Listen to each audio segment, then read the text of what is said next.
So the idea of visionary integrator is just letting that visionary play to their strengths and then let the integrator manage the day-to-day business. In those very early days, yeah, maybe you have to, but as you grow, if you really want to break through, I think splitting those roles up, that's why they call it rocket fuel. EOS actually saved our business. Had we had to go through COVID without EOS, like everybody would have been panicked. 10x is better than 2x because when it's 2x, you just try to work harder. You just try to go faster and do more work. If it's 10x, you almost have to change how you think.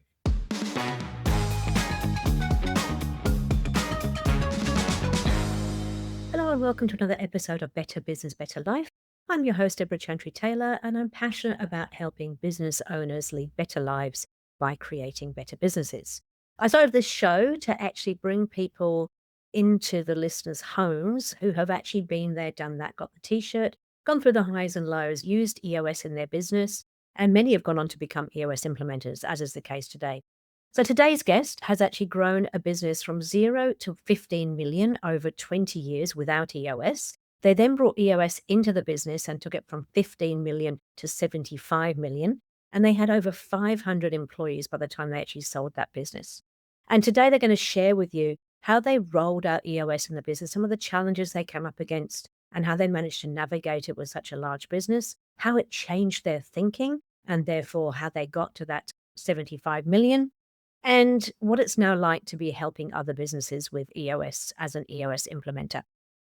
Erik Dodier is the former CEO of Pixel Media. He was the integrator CEO in that business. They were running on EOS, and now he is an EOS implementer. Welcome to the show, Erik. Great to have you here this morning. Yeah, thanks, Deborah. Great to finally connect with you. Yeah, I'm looking forward to sharing your stories with our listeners because we've had a little bit of a chat before. As always, we work on the podcast.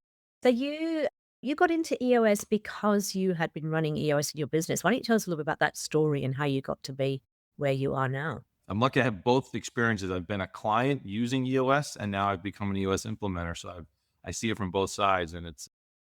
But how I got into EOS, I started a business when I was 24, so about 30 something years ago, and we ran that business for about 20 years. Struggled, had a partner. It was chaos. It was just making up as we went along. We were sort of a web design development company.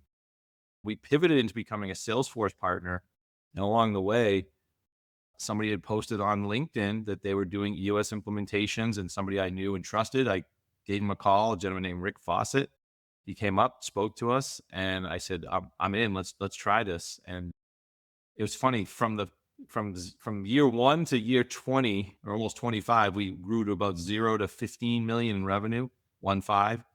The next 3 or 4 years running on EOS, we grew to 75 million in revenue through some private equity, mergers, acquisitions. But I'm just amazed when you can get that vision crystal clear, like EOS helped you do. I mean, we are very clear on what we wanted to do, and it just helped the business really take off. So we ended up selling that business in 2022.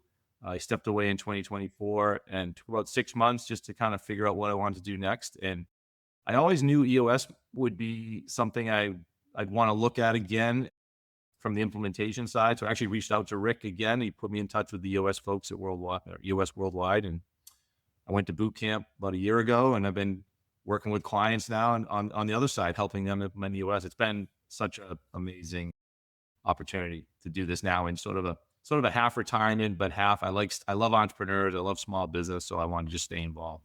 Perfect. I love that story. And that's huge. I mean, to go from 0 to 15 million, first of all, is quite impressive. So congratulations on that. But then to take it from 15 to 75 is huge. And you alluded to the fact that you changed the way you thought about the business and you got very clear on the vision. Can you give us a little bit of insight into that? I drank all the orange EOS Kool-Aid, right? I mean, when they started rolling this out, I thought this just makes so much sense to me. I'm a keep it simple person.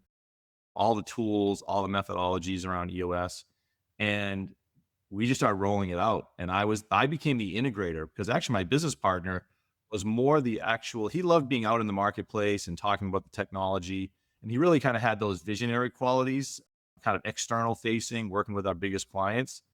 And I had, which we didn't even realize until we did the exercise with the visionary integrator, that I was more the integrator. I liked keeping the trains running on time. I liked managing the business. I loved managing the metrics. And just that clarity alone, as two business partners that were literally 50-50 owners, And the employees were already always confused. Well, should I go to Eric? Should I go to Tom? Even that alone helped with the decision making and helped us move quicker. So everything that EOS brought, but that vision specifically, getting our core values right, a 10-year target, and then working it backwards, like starting where you want to be in 10 years. And then if we want to be here in 10, let's be here at 3. If we're going to be there in 3 years, let's be here in a year. And then now let's just break it down into quarterly chunks. And that just made so much sense to me. And then off we went. And it's funny, the employees, of all the things, decisions I made, I think EOS was the one that they overwhelmingly loved. I mean, every other decision always had about, half people liked it, half people didn't. That one, everybody seemed like, yeah, this was a good decision to put this EOS program in. Yeah, I think I mean, I don't know for your experience, but from my experience, it's often the visionary that doesn't want to put it in because it does bring a little bit of structure to them, and they quite enjoy the chaotic lifestyle in some respects. But then once they put it in, they see completely different. That's a great point. Yeah, because he is a little more, he wants to improvise a lot more, right? And that's a strength. That was a strength he had. But EOS allowed me to justify why we needed more structure and more, you know, kind of rigor and let's get things in writing. And so it kind of justified, hey, this feels good to me. And he was all for it because he knew, hey, we were on the same page where we wanted to take the business, but we just had different ideas of how to get there. So it is interesting because I know I've had this a couple of times now more than a couple of times, a number of times, I should say, with clients where they've read the Rocket Fuel book and it has been a light bulb moment. And so for people listening in, they may not know what a visionary and an integrator really is, but the Rocket Fuel book explains that. That was written by Gino Wickman and Mark Winters. He's now written his visionary book, which I don't know if you've read, but that is the next level for visionaries. But tell us a little bit about the visionary integrator concept, because it is not necessarily common language in business. How would you describe it? What did it do for you? Well, for us, so we had this natural partnership that formed when we were both in our mid 20s, right? And he was the technology guy and I was the business guy, right? And we sort of had different personalities and different styles, but we didn't have a vocabulary to describe it. We just sort of, played to our strengths. And, you know, employees would sometimes come to me. It was kind of like mom or dad. They would go to whoever they thought they could get the best answer from, and if they didn't like the answer I gave them, they'd go to see him. But as we went through the EOS process, it became really clear when they said, hey, these are the qualities of a visionary. They get lots of ideas. They love the external, working with the big clients, the big relationships. And the integrator likes to, as I said, keep the trains running on time, manage the business. You think more with logic versus emotion. And it's funny, our integrator looked in the room and said, okay, guys, Eric and Tom, who's the integrator? Who's the visionary? They were like, it was so obvious. And so that clarification just helped us get in the right seats. And then we started kind of building the business from there. But yeah, the Visionary Integrator, I just bought the book that Mark Winters wrote, the Visionary Integrator, and there's so many great resources. But yeah, the concept is, a lot of founders are visionaries and they'll try to build their business, hustling but they can create a lot of chaos as they push a lot of ideas down onto the team quickly. And they often need an integrator take their ideas and sort of help, filter those ideas down to the team, because sometimes the team is just bouncing back and forth from every idea week to week. So the idea of visionary integrator is just letting that visionary play to their strengths, have lots of ideas, get out in the marketplace, and then let the integrator manage the day-to-day business. And I think even that there are probably some people who think that they can do both, and there are some people who genuinely can, but you can't do both in the same organization, can you? You can't do both, probably in those very early days. Yeah, maybe you have to, but as you grow, if you really want to break through, I think splitting those roles up that's why they call it rocket fuel. It's like rocket fuel for the business. And, even though we were the same people, once we got into those seats, our business truly took off from that point forward. So pretty amazing. And it probably ties in with one of my favorite tools, which I think is the tool that most people who try to self-implement EOS don't do particularly well, and that is the accountability chart. Because yes, defining that vision and integrator role is one part of the puzzle, but defining everybody's roles. Most people read the traction book and they go, oh, great, we'll build a 2-page plan. And then they rush off and they do it on their own. And then they tell the team, this is what we're going to be doing. And then they wonder why nothing really changes. Well, and yeah, and everybody thinks the accountability chart is just another name for the org chart, and it's really not, right? It's really about defining so clearly what that seat needs to do, and then everybody agreeing that the person leading that seat or in that seat is the right person in the right seat, that now you have to give them give them accountability to execute on that seat. And that's really the difference, I think, is you're creating an environment where if you're in a seat, you're responsible for those, those 5 key roles. And now as a leader, your job is to just make sure you have all the right people in the right seats. And I never felt like I was the best at anything in the business. I was just the best at trying to orchestrate getting all the right people.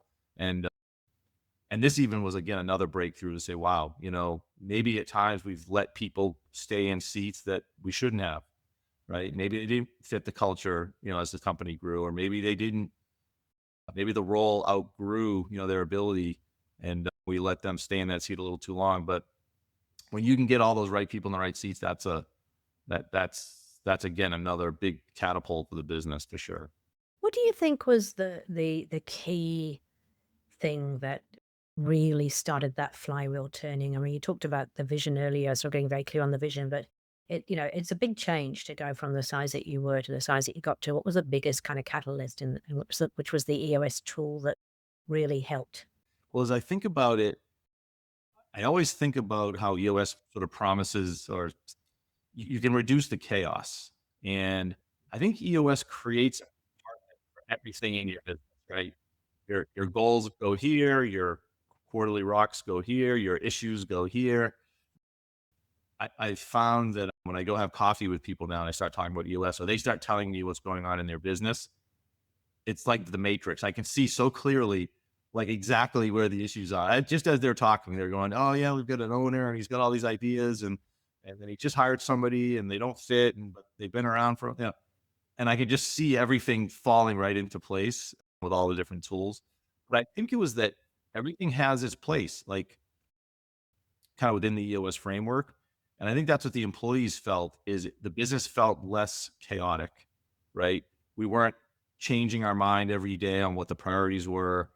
We weren't deciding, oh, we get a strategy, but oh, we get the opportunity. So let's just do this other thing, core focus, staying on our core focus. There was so many things that in fact, we started EOS in 2019 and then COVID hit, I think about the time when you started your practice. And we started using a tool online to collect everything because everybody was now going virtual. And people had said after a couple of years after COVID that they think that EOS actually saved our business. Had we had to go through COVID without EOS, like everybody would have been panicked because we all were started to work from home. A lot of people kind of gave EOS credit for keeping the business together and focused. Oh, that's great. Yeah, the software can certainly help a lot. What software did you use out of interest? We use 90. Yeah, 90.io was, and in fact, I use that pretty much with all my clients. That's the one they choose for. I'm familiar with it as well. Yeah. Yeah, no, there is some great software out there.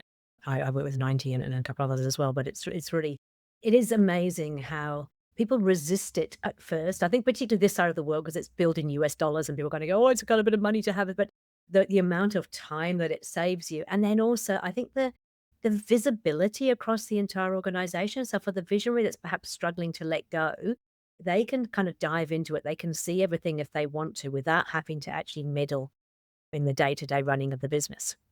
Yeah. I think the employees love it too because, they always want to know, hey, what's the vision of the business? Where are we going? What's the plan? And even though, I thought prior to US, I thought I was sharing all that. In reality, I really wasn't, not as much as I should have. But with the software, it's always there. So your longstanding employees, they've heard it several times when you do the state of the company, another EOS, quarterly meeting, sharing, where you've been, where you are, where you're going. So just sort of sharing that on a quarterly cadence. But anytime an employee says, "Hey, what are our rocks for the year? What are we trying to accomplish? Or our rocks for the quarter? What are our goals for the year?" I can say, "Hey, look, it's all up there. Look at it. If you have any questions, let me know." Or our managers can share that down with their team. So we are up to about 500 people at the peak when we sold the business.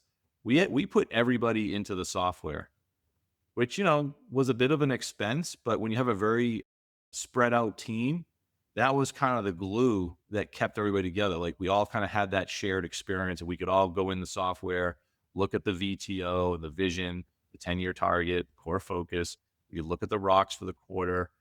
Every team could run its own L10 with the issues, right? The weekly meeting. So again, like I said, everything in the US had its compartment, and I just love that. I love that it has all fits together. Were there any mistakes that you made on the journey? Things that you kind of, wish that maybe you'd done differently? I mean, not that we wanna dwell on the past or try and change things, but is there anything you kind of went, "I wish we'd done that sooner," or, "I wish we'd let that person go sooner," whatever it might be? What would be the biggest challenges you had along the way? I think as things would come up in the business, I try to remind myself that a lot of times the answer was, you hear it now all the time. So as an implementer, that the answer's in the tools.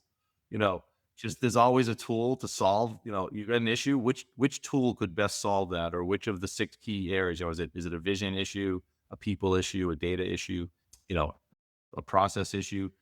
But I didn't always think that way. I would do my EOS work, do the L10 meeting, and then something would come up in the business and I would just sort of try to solve it instead of pausing and go, all right, if I think through the EOS lens, how does it fit? And, we'd have our quarterly meeting and our implementer would come back, say, okay, well, let's see how these issues fit in. But it just took time, to finally realize that EOS is a very complete system. And there are some things around the people, right? You always sort of are trying to fit people in because it was hard to find people and technology and so forth. So we were at the time. I'm not sure we were always as diligent about right people, right seats. We might have given some latitude there at times, but other than that, and being an implementer now, I see so many things that we were only just skimming the surface, as a client, because there's a lot there. EOS, there's so many layers to it. As you learn more and more. I think now, if I was running EOS now, I'm like, it would have been amazingly. I mean, just everything can kind of fall into place with EOS. But I think it was just often not letting the tools solve some of the problems that we had. We sort of were sort of half using EOS at times. Again, I wanna go back to the way that the thinking changed because 'cause I'm an avid reader, and I've just finished reading The Science of Scaling, and now reading Time as a Tool. I love reading these things because I mean, not that it changes the way that I implement EOS, because as you said, EOS is a complete set of tools, but it does change your mindset, and it just does just give you that little helpful things you can share with clients, and one of the things I learned from The Science of Scaling was that, we often don't set truly impossible goals. We can have our self-limiting beliefs that kind of jump in, and then in our 10-year target, I've got some clients who have definitely got big, hairy, audacious goals. Others, I think, are a little bit more reserved, and they're always like, "But we don't know how we're going to get." And I said, "It doesn't matter. You don't need to know how. You just need to know what you really want, and you'll find a way to get there." So, what changed for you with by exploring that 10-year target? Yeah, I think when with our implementer with Rick, he was really encouraging us to making that same statement. Like, guys, that 10 years out is meant to be aspirational. You're not going to know exactly how you're going to get there. That's part of what's going to, pull you forward. So I can remember when we set, you always set a revenue goal and it always seems like, my God, it's taken us 25 years to go from 0 to 15 million. And why do we think we can be, 50 or 100 in 5 years or 10 years? But yet you set it and then you start working backwards. And it's funny, your brain starts to think a little differently. It's kind of like, I think you see a lot of, that going something 10x is better than 2x, because when it's 2x, you just try to work harder. You just try to go faster and do more work. If it's 10x, you almost have to change how you think, right? And I think that was what we realized is, you know what, we can't get there hiring one person at a time the way we've built our business today. But we could get there if we bought a business that complemented us, and then we could offer bigger solutions. And we bought another business that complemented us. We actually merged three businesses that were almost about the same size, and that was a game changer. We hadn't really thought that was the best way to do it, or it hadn't entered kind of our thought process. But when you start working with private equity and thinking, hey, they know how to put these pieces together. And sure, you're going to own a smaller piece, but of a much bigger pie, as you start to do this. but you gotta let that go in your head. Like, I don't have to own 50% of this business. In fact, the path we're on is to build something bigger, more impact, bigger scale. I think that was the biggest shift is the vision. Whether we knew it or not, we were thinking differently. Maybe we might not even have realized it right in the moment. We just thought it was the next best step to take. But I think it really shifted our thinking of how to grow the business. Yeah, I tend to agree, and I think it's, the 10x is easier than 2x's. I always sort of say that, if you just sort of you're thinking about organic growth, if you can spreadsheet it, probably not gonna happen, but you need to think quite differently, and I talk about polishing the turd, and I don't mean that your business is a piece of shit all the time, but if you're just always polishing it to make it a little bit shiny and nicer turd, it's still a turd. It's like, what can we do differently? Kill the stuff that is maybe not getting us there, and what can we do differently to actually really achieve? Because I think a lot of the visionaries that I work with, they have got huge, they want to make a huge difference and they've got these huge goals, but they're almost a little bit afraid to share it with the rest of the team because the rest of the team tends to be more about, yeah, well, how are we going to do it? But if you can actually get that out and share it with the team and they truly understand where it came from, what the passion is to achieve it, then they actually get behind it. They get very excited by it. Did you find that in your team? Absolutely. In fact, that's another great point is, EOS, we talk, it's really a system to harness human energy, and in a services business like what we had, the more everybody is going in the same direction, you're not wasting energy on things that aren't kind of in the direction you want to go. So when you get everybody going in the same direction, the momentum you start to create just goes so much better. There's a book out there. I don't know if you ever heard of the book called U Squared. It's it's the thought about sort of exponential growth. Everybody tries to go kind of linear, step by step by step.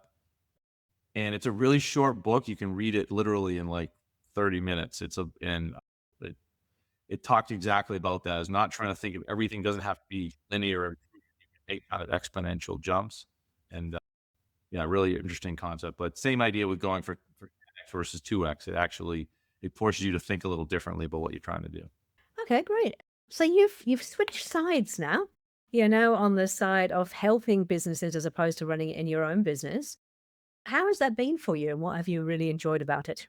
Yeah, so about last year ago, I thought, okay, I've got a lot of time on my hands now after I stepped away, which was intentional, but I was ready to kind of fill some space with working with the entrepreneurs and small businesses, which is what I've always loved, even throughout my career of owning that business. I loved anything that was a startup, nonprofits I worked with, or starting joined a board of a new bank. I mean, everything I did always had a sort of a startup feel to it.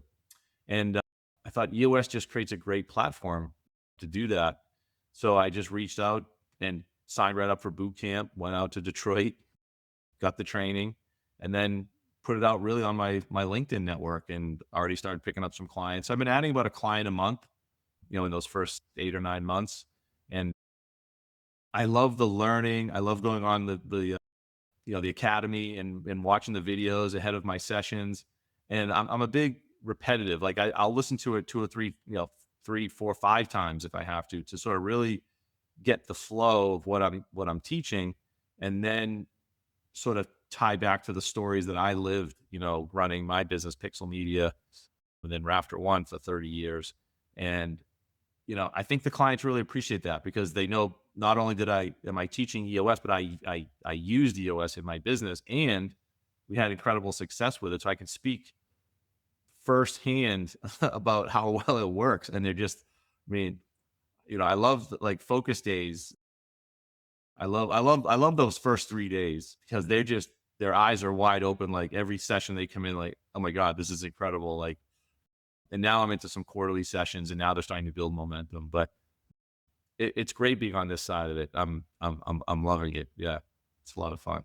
It's one of the things I actually fell in love with about EOS before I signed up was that all of the EOS implementers are actually entrepreneurs. All of us have sort of run businesses. We've been in the trenches. We've had the successes. We've had some of the lows as well. And we're not coming from a theoretical place, but we're using, as you said, those stories to back up the framework of EOS. And I think I always say that, yes, with the dumb blonde at the front with the marker pen, but with the dumb blonde who is also a curious child and asks questions, and those questions come from knowing what we see with other clients, knowing what we've been through in our own businesses. So, that's what gives us the depth, I think, as EOS implementers, as opposed to a business coach who's just followed some sort of template and come out and kind of gone, right, now I'm a coach. Yeah, and the variety of businesses, right? EOS can work. I think Gino Wickman said, does it work with every business? And his answer was, well, do you have humans that work there? And the answer is yes, that, EOS will work. So I've got, an HVAC company, an optometry practice, a real estate, it's all different variety, but the principles and the tools work the same. And so, yeah, I'm really enjoying it. And the clients have been great. They're very appreciative. They leave a session and I'll hear just within 3 months, like, yeah, we already feel the energy. Things feel like they're running better. And that makes me feel good. It makes me feel really good when I hear that, especially from the founders, especially when I meet them early on and they're frustrated and they're sort of sharing their whole story. I just walk in their office and I can see the traction book sitting on their desk and they start just venting. I like, Eric, we need this. I've got friends in other industry that are using it.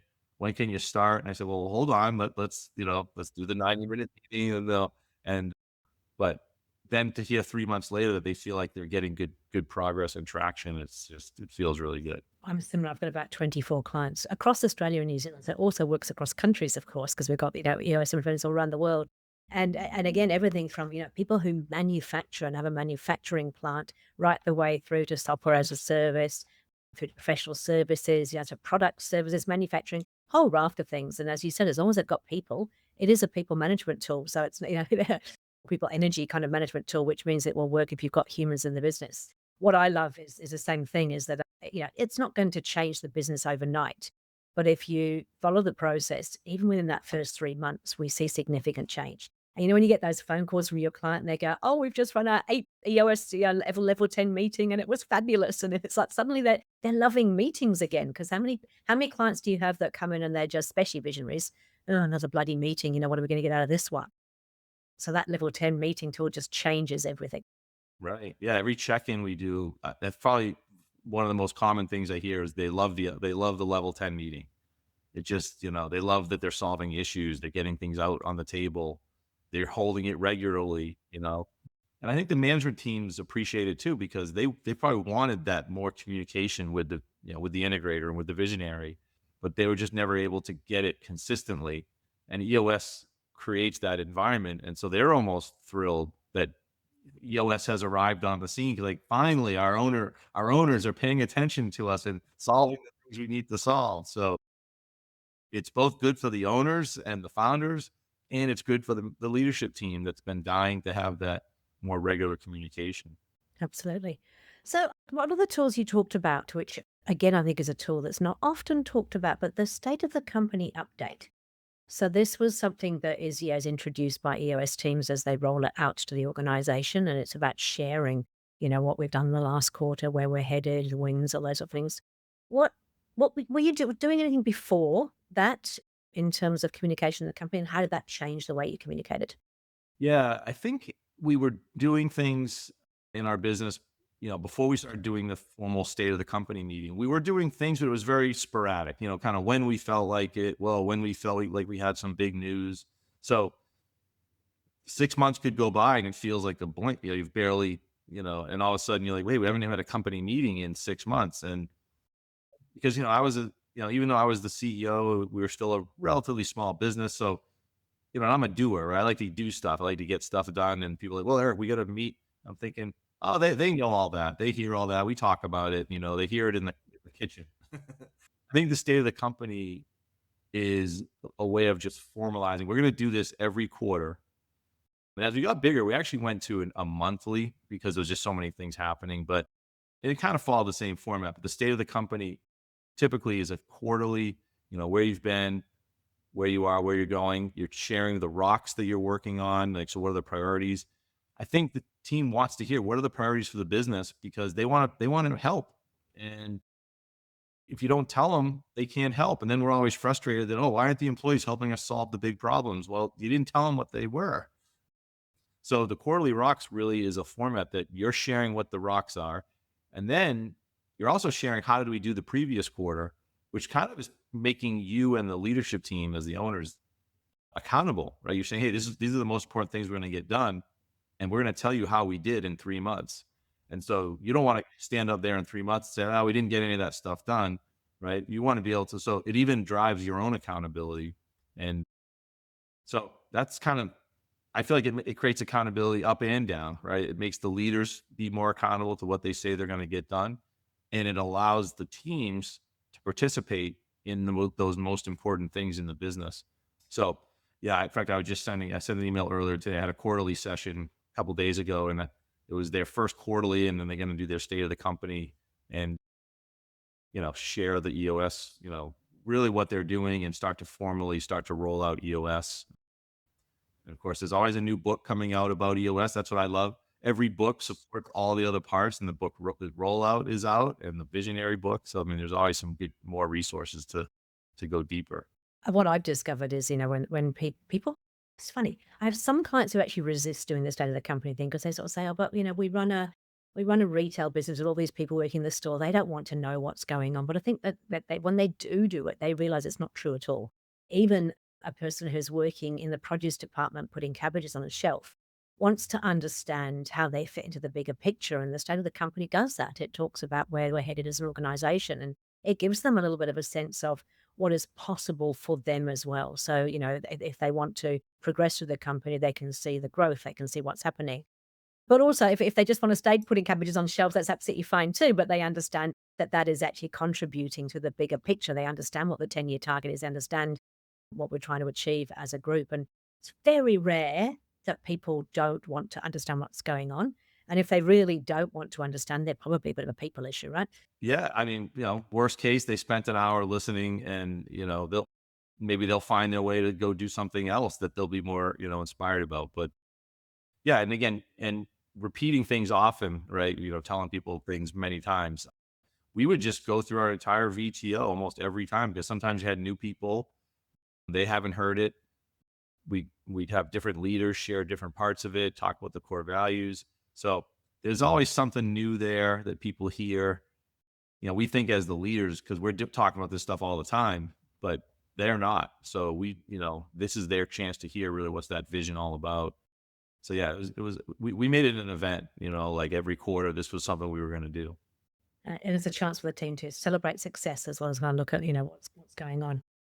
Yeah, it is amazing when you actually see that. I've been very privileged to sit through a couple of the state of the company updates with clients I've been working with and just to see it. But also I think about it from my perspective and I think about it from our own businesses. We run EOS in two out of our three businesses and then also from an EOS implementer perspective. Even though, yes, I mean, I've been an EOS implementer for 6.5 years, which means I've actually attended 25, like, coming up to my 26th kind of quarterly. So I've actually heard Mark O'Donnell and Kelly, and before that, others, every single time go through the core values, go through the whole VTO and share all that stuff with me. And every time I still take something new from it. And even things that I've heard, all those times, it's still like, oh, yeah, that's right. That's what we're trying to do here. So I think we can't underestimate. And I know that in the EOS, they say that it takes 7 times before you hit for the first time. There was actually some research on about 18 months ago that actually proved it's about 32 times now because of all the technology and everything that's going on. We're hugely distracted. So, and I used to say to clients in the beginning, it's like if you've told somebody once or twice, you've got another 5 or 6 times to go. Now you think about, you told them once or twice, you've got another 30 times to go before they're really going to get it. So even if they have been there for as long as I have, 6.5 years, there's still gonna be things that every time you kinda go, "Oh, yeah, that's right. That's what I'm." It's like reading a book, a book that you read before. It feels different when you read it a few years later because you're in a different place and you're hearing different things. So I think employees, staff are the same way, that there might be a different place in their career and they're listening differently, to hear these things. So repeating it often is a good good tradition for the business. I'm curious, with 500 staff, that's quite a lot of people I'm guessing very many different roles and spread out all over the place. In terms of the rollout book talks about how you need to take it and how you've got your overarching kind of company VTO, and then each department has got their own sort of traction pages, and they know how they fit into the bigger picture. How did you do that with 500 people? We did use the software so that, again, they were at least plugged into the VTO, what was going on. Their teams would run L10s. it gets a little harder because, they might, they're not, they don't have total latitude to just create any old rocks, right? They got to be kind of maybe, tied into the mission of the business, maybe tied to some of the bigger company rocks, but they could have things in their department that they need to get done and improve quality and things like that. So there is things within their department, rock wise and things like that. So, but what I loved is, issue resolution. You know, I remember, when you're the CEO, I used to have this open door policy, and I thought I was being this great CEO because I would let anybody come talk to me anytime. And what I really was creating was some of that chaos that I was talking about, because people would walk in and they'd want to, give me their issues or have me solve their issues just instantaneously. And what we learned with EOS is eventually I would just say, hey, if they reported to me, I'd say, well, just put it on the issues list and we'll talk about it in the weekly level 10, assuming it wasn't an emergency. And that would keep me from trying to solve it instantly, because that usually was never a good result. Or if they didn't work directly for me, I'd say, well, try to solve this at your department, talk to your manager, put it on your issues list. And if you can't resolve it there, it'll come up. So it was almost just a very calm, like, no problem. These are all just issues. That's just what a business is. A business is just a bunch of issues in our way towards trying to achieve our vision. And it allowed everybody sort of a venting mechanism. So instead of just holding all these issues inside, they had a place for them that they could talk about them. And then if they didn't get resolved, that manager could take it up to their manager, and maybe eventually the leadership team would help. But it allowed all the communication to flow. And again, you can never solve all the issues in the business. But you're hoping you're solving the most important ones, and the ones that are, you get the biggest return on your time towards the vision that you're trying to accomplish. So that's how we handled it. And we just shared the practices. We bought everybody the What the Heck is EOS book. They had access to the software. And of course, the other great thing about EOS is all sorts of tools and information online. So if people want to really learn what some of this was all about, they could even do some of their own discovery on it. No, it is a huge amount of support out there for EOS. It's not just around having an implementer, but as you said, you've got a book coming out every couple of months. You've got lots of online videos, tools, and things that actually help. And as an implementer, I've done a few big manager meetings and really help bring people on that journey so they understand it. And it's always very well received, I think, particularly by mid managers. I think the mid managers love that structure and some accountability. It's an interesting thing because I think that initially people think, oh, but accountability, that sounds like, we're going to be really enforcing everything with everybody. It's going to be really restrictive. But most people like having accountability, don't they?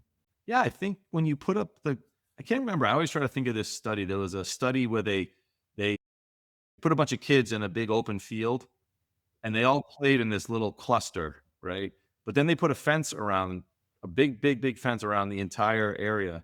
And all the kids played right to the edge of the fence because they knew where the guardrails were. And so I think when you put up the guardrails, the team actually now has more freedom because now they know where the boundaries are. They know their responsibilities. So there's, I think that's why when you start putting some structure, it's very clear on what you're trying to accomplish. The employees can really contribute in a bigger way. Where before they might have just been in their little box, just saying, "All right, I'll just do my job every day and hope for the best." And when you tell them, "Hey, this is what we're trying to accomplish," then they can really lean into it and say, "Hey, here's where they can contribute more." From the position they have, there's a clear maybe path towards promotions because you've laid out your accountability chart and different responsibilities. So yeah, I think it created a lot for our staff when the EOS really got rolled out. I always say that, it's like, why do we love sport? We love sport because we know how to play.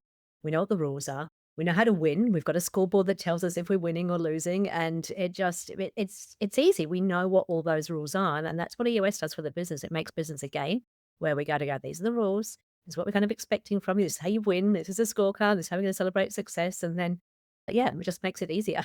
For sure. Fabulous. Hey, we could probably talk all morning, all afternoon for you around EOS. What would you say has been with your own clients? What do you think has been the most impactful EOS tool when you work with clients? Do you have a favorite? The accountability chart is what and again, it's, that's almost the first thing we start to talk about, in the very first focus day. And it's not so much that we're just building the what it looks like, the structure.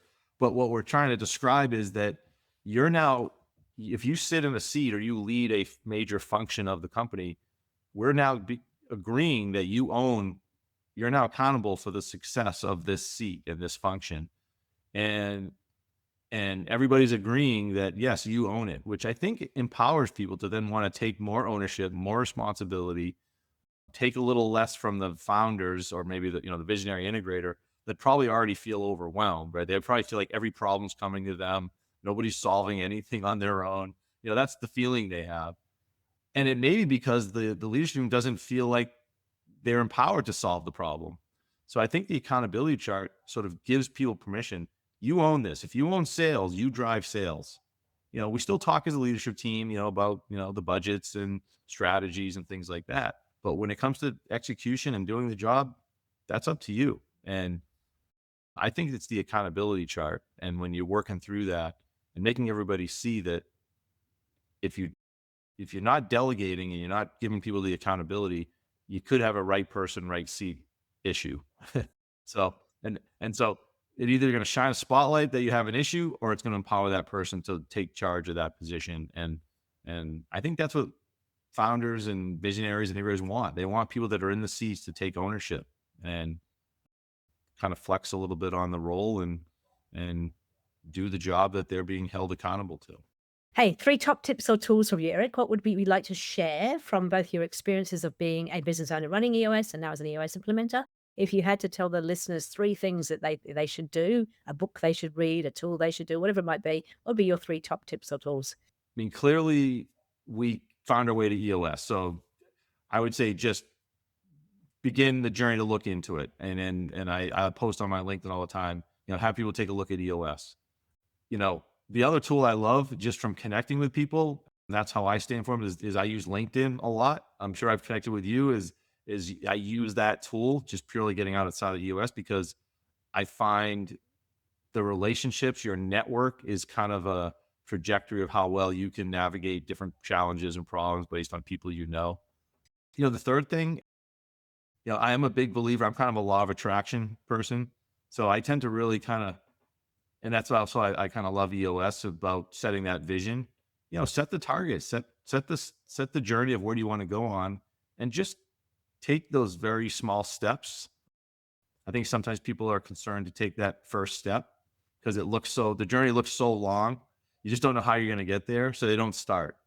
And I think that a journey is just many, many small steps.